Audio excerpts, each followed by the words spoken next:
We'll get to that later. I'm getting off track here. Let's play Transformers. The question is, why was this game never released outside of Japan? With the library of games available, it seems most of them, no matter how shitty, would see an international release. So could it be that this one was just that bad? Let's find out.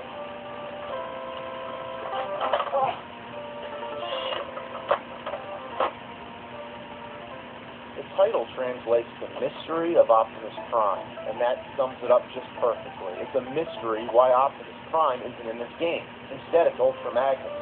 If you actually beat the game and collect all the letters, you can become Rodimus Prime. But the only difference is the color. So what's the point? They should have just made him the second player like Mario and Luigi. Instead, we have Ultra Magnus and Ultra Magnus. But this is the least of our problems. Check it out. One hit and you're dead. 3 lives, no continues, no checkpoints. You will hear that more often than you hear it in the fucking show. If you're lucky enough to even make it to the second level, you can continue with a simple code. When you get game over, hold A, B, and start. And let me tell you, you're going to be doing that every 30 seconds or so. You'll get to continue forever, but that's still not going to help you get through the levels. You really got to buckle the fuck down and get your video game senses going sky high.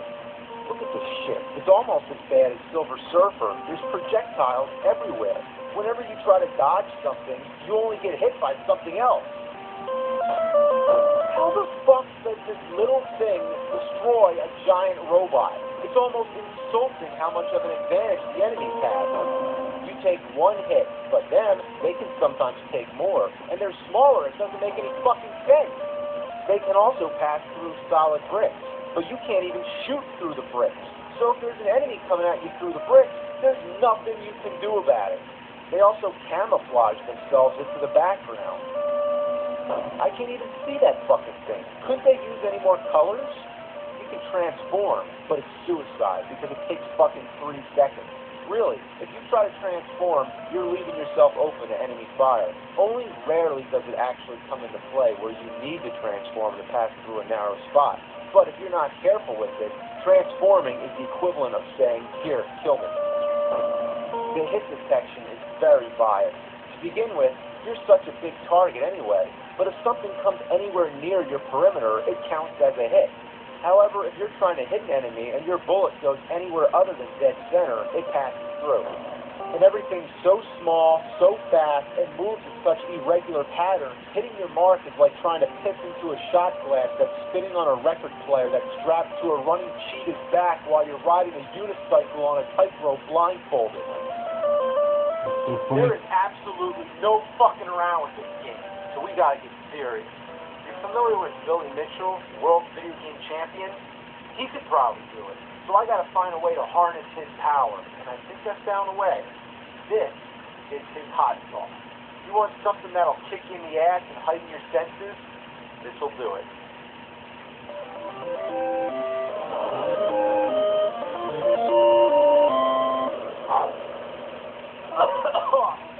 Alright. Now I'm ready. God, this game is so crazy. The screen keeps flashing and makes me feel like I'm going to have a seizure. What the fuck?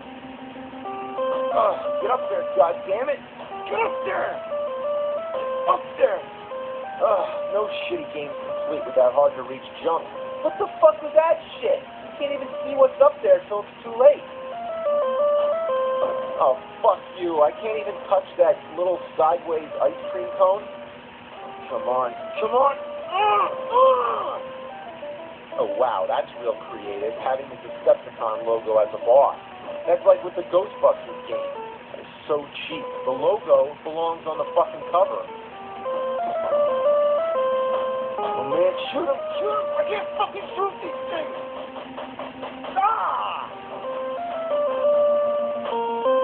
Jets just keep coming.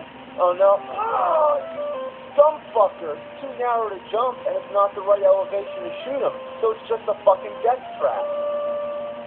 Gotta jump on the platform. Oh, jet. How am I supposed to ever predict when something's gonna fly into the screen and kill me? So let me tell you about Stage 9. It's one of the cheapest, most unfair, most cryptic and fucked up levels in the history of games. You keep going to the right, only to play through the same stage again and again in an endless loop. There's nothing in the game explaining what you're supposed to do. You have to read up on the internet to find out. Turns out, you're supposed to get a key, but that's not enough. You also have to follow a specific pattern, almost like a secret maze. Who was supposed to figure that out on their own? It's a lot like in Super Mario Brothers, where you're going through the castle. You have to go up, over, and under the platform in the correct way, or else the stage repeats. But in Mario, it's much easier to get. It's a whole lot shorter for one thing, but also, there's not a million things trying to kill you. It's hard to survive, let alone figure out the right pattern. And on top of that, the route that it makes you take is more difficult than the more common sense way. More hot sauce.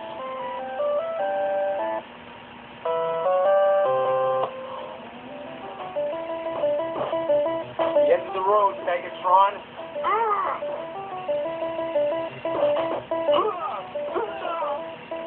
Come on, die! Boom! Yeah! Now that's some intense shit right there. In conclusion, all I can say about this game...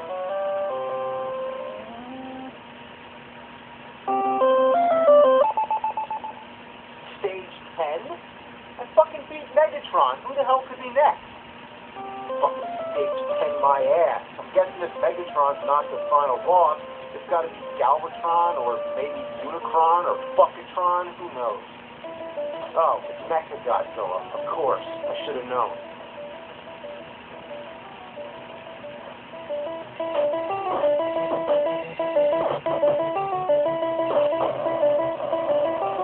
Whew, man, that was the hardest game I've ever beat.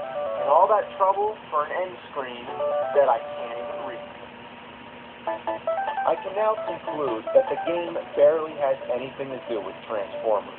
It doesn't even have the music, with the exception of that part. Even the Commodore version had the fucking theme. In this one, the same bland music plays through the whole game. The boss battles have their own music, but that's about it. Speaking of the bosses, it makes you wonder if the creators of this game even knew anything about Transformers. Did they have to resort to using the Decepticon logo 3 times? That's right, the same boss 3 times. And twice, the boss was like a nuclear macadamia nut inside of a moon. Like they didn't have enough Decepticon characters to choose from? Did they ever fucking watch the show? As for the Autobots, even the Commodore version had a lot to choose from. Sure, they existed mostly in text, but at least it acknowledged them. But Transformers or not, it's just a fucking shithole of a bad game. Most of the levels are the same exact thing over and over, just modified slightly. And Stage 10 is just Stage 8 backwards. But the big problem is the difficulty. Who is this game intended for?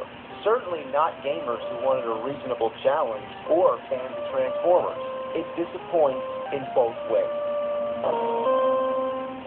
So now, is it any wonder why this game was never released outside of Japan?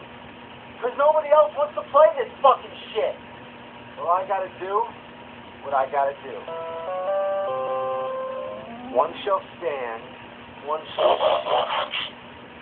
Whoa. Who are you? My name is Optimus Prime. Well, you don't look anything like him. That's what made us Turner stuff.